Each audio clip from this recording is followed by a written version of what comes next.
Hello students, today I have come up with the next part of the chapter Coordination Chemistry from class 12 syllabus.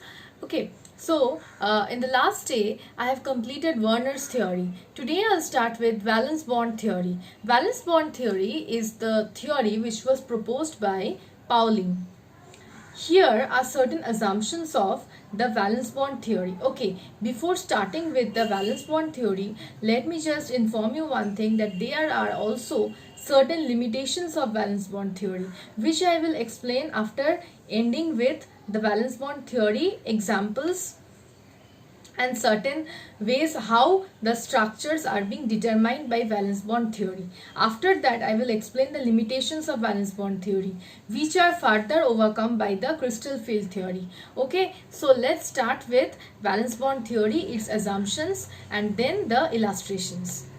Okay, so today's topic is, we will start with VBT. VBT is valence bond theory proposed by Pauling. Okay, here are certain assumptions of the valence bond theory. According to the valence bond theory, the first assumption is that the metal atom or ion of the coordination compounds will provide, or you can say will contain, a number of orbitals, and that will be equal to the coordination number of the metal, and those orbitals will accommodate the electrons from the ligands. You know that the ligands donate electrons to the metal atom or ion. So the metal atom or ion should also have it should also contain the orbitals that will accommodate the electrons which are coming from the ligands. So this is the first assumption. The next assumption is that the metal atom or ion will use its hybrid orbitals involving the s, p and d orbitals for accepting the electrons from the ligands, which means that it will not use its pure p, pure s or pure d orbitals, but it will use its hybrid orbitals that will involve the s, p and d orbitals for accepting electrons from the ligand. Okay, so also, since I am telling you that for coordination compounds the ligands are donating electrons, so the ligand should at least have one electron pair present in the sigma hybrid orbital. Otherwise, how will it donate the electrons? Okay, now the vacant orbitals of the metal atom or ion, what I am saying, that the ligands will donate electrons to the metal atom or ion, which means that the metal atom or ion should have a vacant orbital. So the vacant hybrid orbitals of the metal atom or ion will overlap with the filled sigma orbital of the ligand to form the LM sigma bond, and the direction of the LM bond will be from ligand to metal. Because ligand is having at least one electron pair, and it will donate electron to the vacant orbitals of the metal, forming a sigma bond. So the direction of coordination chemistry, you know, involves coordinate bonds. So the direction of the bond formed will be from ligand to metal. Okay. Now the d orbitals. There are certain, there is a particular assumption regarding the d orbitals which are involved in the hybridization. Let me assume here that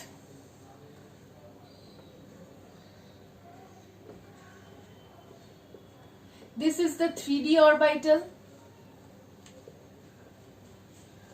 This is the 4s orbital. This is the 4p orbital.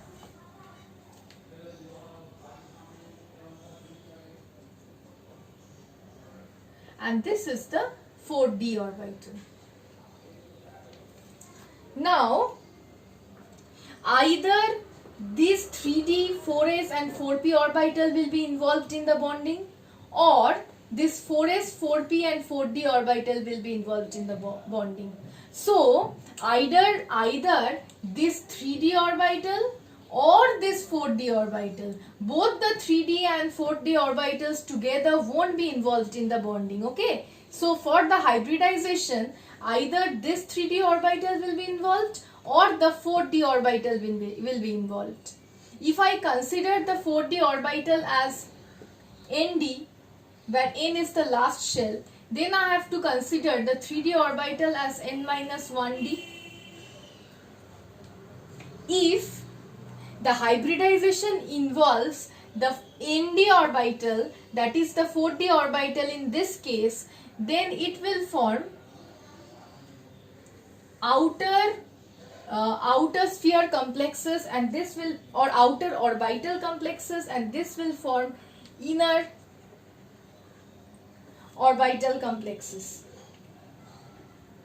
Okay, if again I am repeating this, we know that we are considering here an example of 3d, 4s, 4p and 4d orbitals.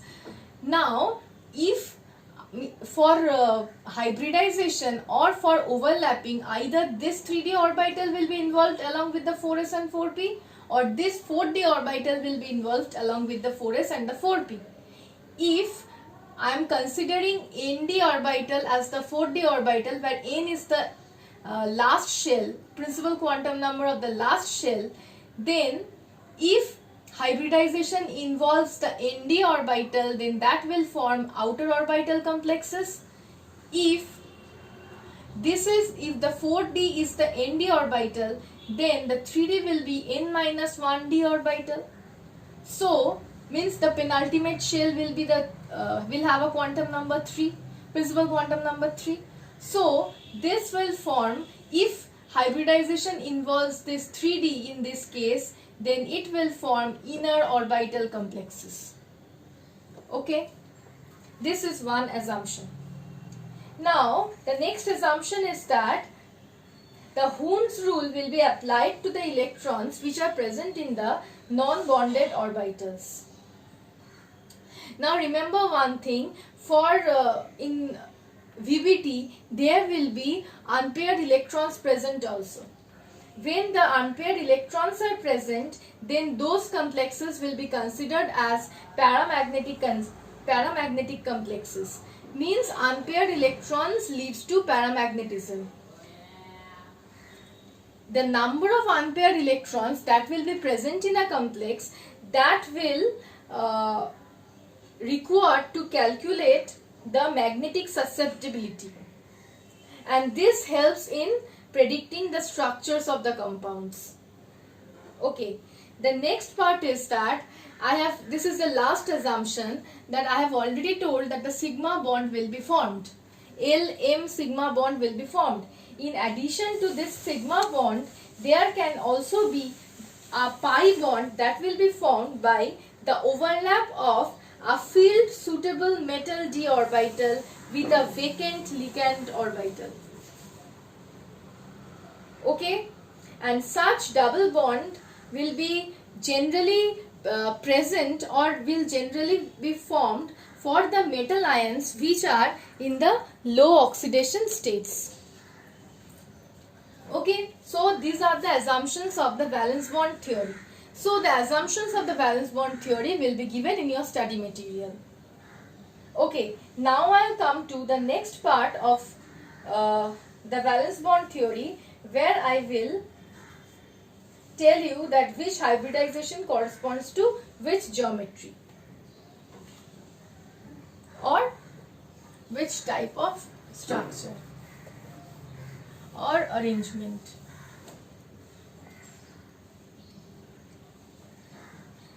For sp hybridization, the geometry will be linear. For sp2, the geometry will be trigonal planar. For sp3, or sd3. Why I am saying sp3 or sd3? Because sometimes instead of p orbitals, the d orbitals can also be involved. This is tetrahedral.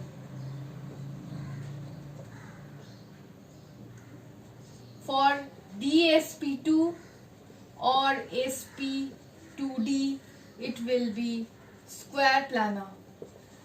Now what is the difference between dsp2 and sp3d? dsp2 means inner orbital complexes and sp2d means outer orbital complexes. Means this will, dsp2 means the d orbital will be the orbital of the penultimate shell, and sp2d means the d orbital will be the orbital of the last shell. This is for square planar. Next I will come to dsp3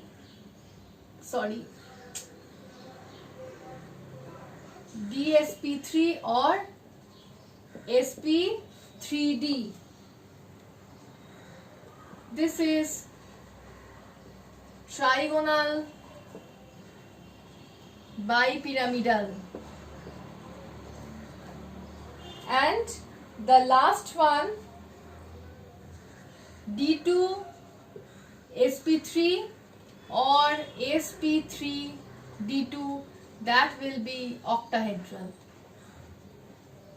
Here also for trigonal bipyramidal as well as octahedral, this d of dsp3 or d2sp3, these are inner orbital complexes, and sp3d, sp3d2, these are outer orbital complexes. Don't worry, I will show the how the hybridization is being obtained clearly. You don't have to have any problem regarding this. Just remember this chart. This chart is important. Now I will show you how the hybridization like this is being obtained. Don't worry, I will show all the examples to explain clearly that what is the difference between inner orbital and outer orbital complexes. Okay, so today I will just start with one of the examples. Okay, now remember one thing, for this part also the bonding part cannot be shown in the study material, because you all know that those things are not obtained in the internet or anywhere in the proper means in the desired part, means whatever is desired or desirable for you, that is not exactly available there. So whatever I am showing on the board, I will show on the board clearly. Whatever I am showing on the board, listen to that. For in the study material, I will just give the name of the complexes which I will teach in the video. So listen to the video properly, because in the study material you will not contain the you will not see all this bonding part. I will directly write in the study material that refer to the video for the bonding, and the bonding part is only important for these compounds. Okay, so I'll start with, I will not tell you that this is a tetrahedral complex or this is a square planar complex. I will not give the heading like that. I will just start with it and then I will conclude that how this is tetrahedral or how this is square planar, like that. Okay, the first complex which I will start with is nickel complex. Now, nickel has 4s2 3d8. This is the outer electronic configuration of nickel. So this is 3d, 1 2 3 4. This is 4s.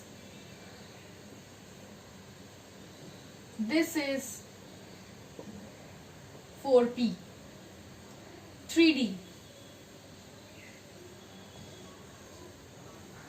Okay, first I'll fill 1 1 electrons. 1 2 3, 4, 5, 6, 7, 8. And you know that the 4s orbital is filled before 3d orbital. So the 4s orbital will itself contain 2 electrons.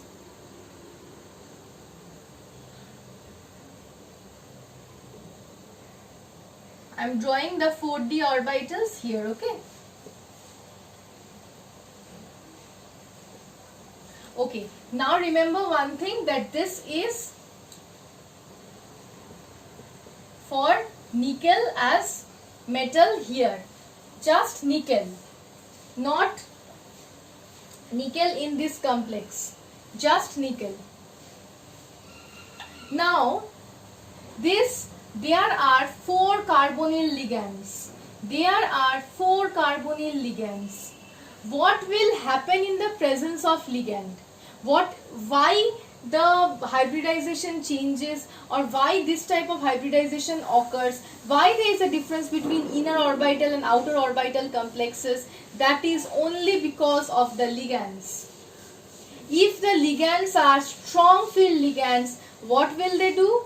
They will easily shift the electrons from 4s to 3d, and all the electrons of 3d, if they are not paired, if they were not paired up earlier in presence of these ligands, they will all pair up, and the 4s electrons will be shifted to the 3d orbitals. If the ligands are strong ligands like CO, carbonyl is a strong field ligand. So what will it do? Nickel in nickel carbonyl complex.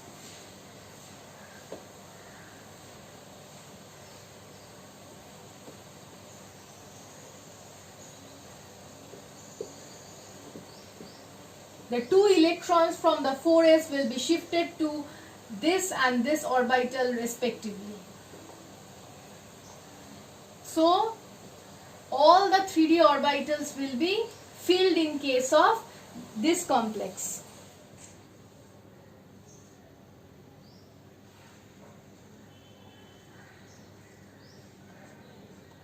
I have vacant 4p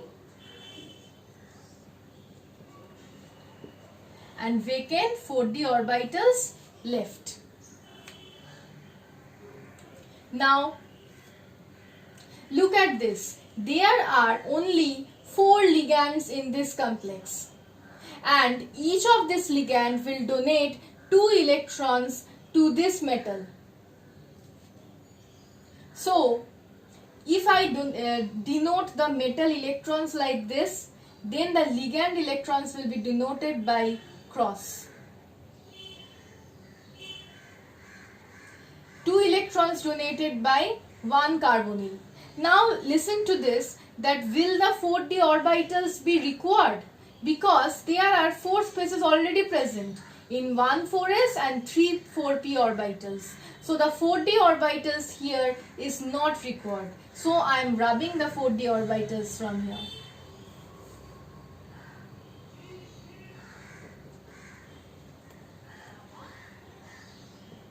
So the 4 carbonyl will donate 1 electron pair each, and see 1, 2, 3, 4 carbonyls donating 1 electron pair each to the 4s and the 4p orbitals.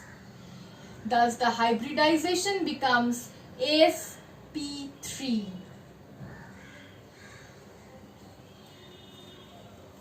Okay, sp3 means this will form what type of complexes? This will form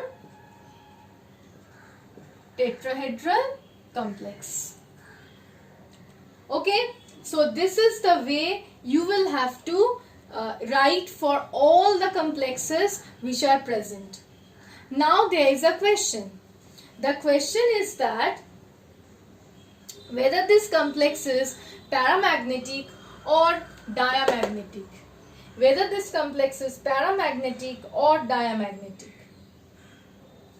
from the magnetic susceptibility measurements, there is a tool measurement type known as magnetic susceptibility. That is a form of characterization of the complex compounds. So from the measurements of magnetic susceptibility, it was said that this compound has to be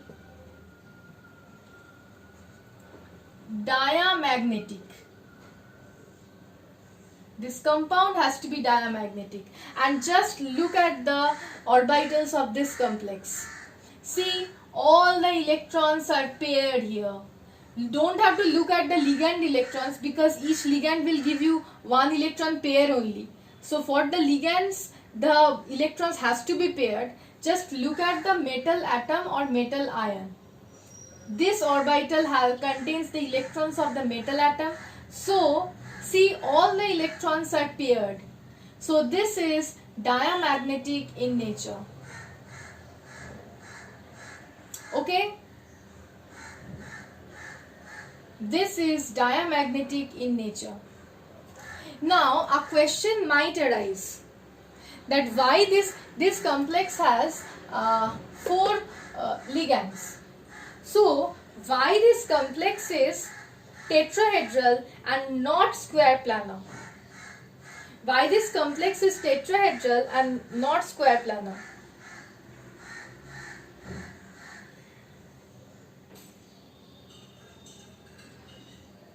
So what I have told you from the magnetic susceptibility results, that this complex is diamagnetic, that is all electrons are paired in this complex.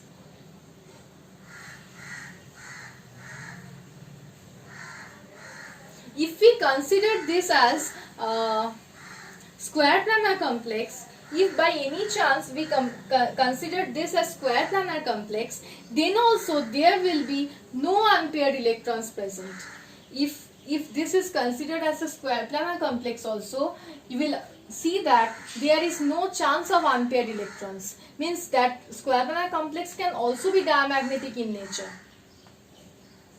But the fact is that this complex structure is found out to be tetrahedral. This complex structure is found out to be tetrahedral. Here comes the limitation of the valence bond theory. This by just looking at the magnetic properties, we will not be able to predict the correct structure. Sometimes the magnetic properties will show you both the hybridization will show you the same result. Then how will you determine the structure from valence bond theory? So see, here the structure could have been square planar also, but from the experimental from the structural experiments, it is found out that this has to be tetrahedral only, not square planar. So here lies the limitation of the valence bond theory. Before starting with this only, I have told you that there are many limitations of the valence bond theory. So among the limitations, this is the first and most important limitation. Okay, so this is how the structures have to be developed. So this is the easiest structure which has to be shown to you all. So I have started with the easiest one only. From the next video, basically I'll start with the complex part. See, in this structure, there in the complex also, nickel is present as nickel atom, metal atom, not metal ion. So this is the easiest example. From the next video, I'll start with the examples in which there will be metal ion and not metal atom. So I'll come with the next examples in the next video. Thank you for now.